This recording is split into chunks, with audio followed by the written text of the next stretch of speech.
আপনাদের সামনে উপস্থাপন করছি। আমরা প্রথমেই যে আলোচ্য সূচির মধ্যে রয়েছে যে বৈষম্য বিরোধী আন্দোলনে স্কুল, কলেজ, বিশ্ববিদ্যালয়ের ছাত্রছাত্রী সহ যারা মৃত্যুবরণ করেছেন তাদের আত্মার মাগফিরাত কামনা করে 1 মিনিট নীরবতা পালন।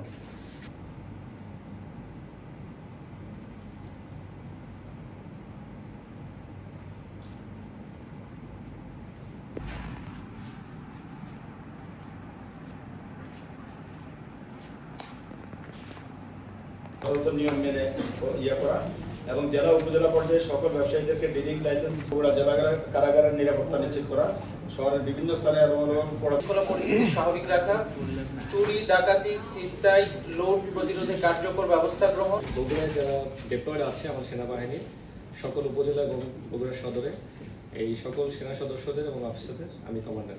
ধন্যবাদ। বিরোধী ছাত্র আন্দোলনের যারা সমন্বয়ক আছেন, সহ সমন্বয়ক আছেন, তাদের কাছে আমরা রিকোয়েস্ট করব, আমাদের যারা এখন যে ছাত্রছাত্রীরা এখন ট্রাফিকিং সিস্টেমের মধ্যে আছে তাদেরকে একটু নিরাপত্তা নিশ্চিত করতে হবে।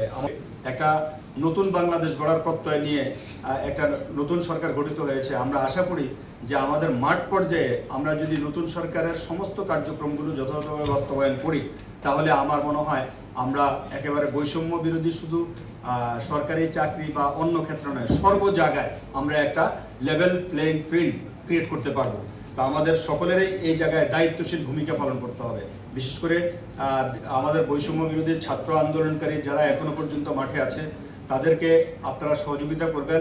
আমাদের বিভিন্ন রাজনৈতিক দলগুলো যারা আছে তাদেরকেও কিন্তু এই ব্যাপারে সহযোগিতা করতে হবে এবং আমরা বগুড়ার কনটেস্টে বগুড়ার পরিস্থিতি যাতে স্বাভাবিক থাকে সেই ব্যাপারে আমাদের বগুড়ার প্রত্যেকটা নাগরিক যাতে নিরাপদ থাকে এবং বগুড়ার প্রত্যেকটা জনশৃঙ্খলা যাতে থাকে এবং প্রত্যেকটা আমাদের যে আইন শৃঙ্খলা বাহিনী আছে, আমাদের সশস্ত্র বাহিনী বিভাগ এখন প্রত্যেকটা থানায় আছে এবং প্রত্যেকটা উপজেলা কেন্দ্রে কিন্তু আমাদের ডেপ্লয়মেন্ট আছে, তাদেরকে আপনারা সহযোগিতা করবেন এবং কোনো ধরনের গুজব রটিয়ে যাতে কোনো অশুভ শক্তি আবার পুনরায় অস্থিতিশীল সৃষ্টি না করতে পারে সেই ব্যাপারে আমি সকলের সহযোগিতা চাচ্ছি এবং প্রত্যেকের জানমাল আপনারা নিরাপদে রাখবেন। আর রাজনৈতিক ব্যক্তিবর্গ যারা আছেন তাদেরকে রিকোয়েস্ট করব যে আমরা যাতে মানে সবাইকে নিয়ে একসাথে চলতে পারি, এটা দৃঢ়করণ করব।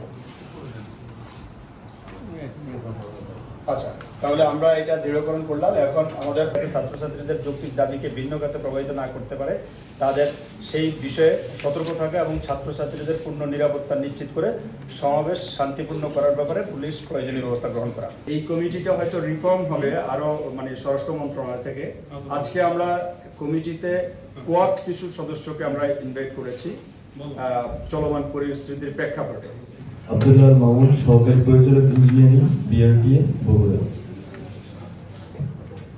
অধ্যক্ষ প্রতিনিধি, সরকারি শাসক দল, কলেজ, বগুড়া।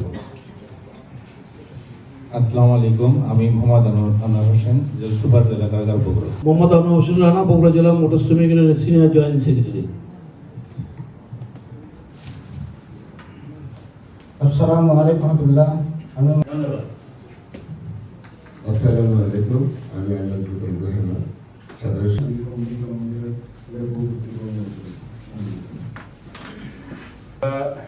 একটা মানে এখন একটা ক্রান্তিকাল আমরা পৌঁছেছি। এই ক্রান্তিকাল আমাদের সবাই মিলে উত্তরণের জন্য আমাদের সবচাইতে বেশি প্রায়োরিটি যেটা পাবে সেটা হলো যে আইন শৃঙ্খলা পরিস্থিতি নিয়ন্ত্রণে রাখা। বাংলাদেশ জামায়াতে ইসলামী নেতৃত্ব আসছেন না?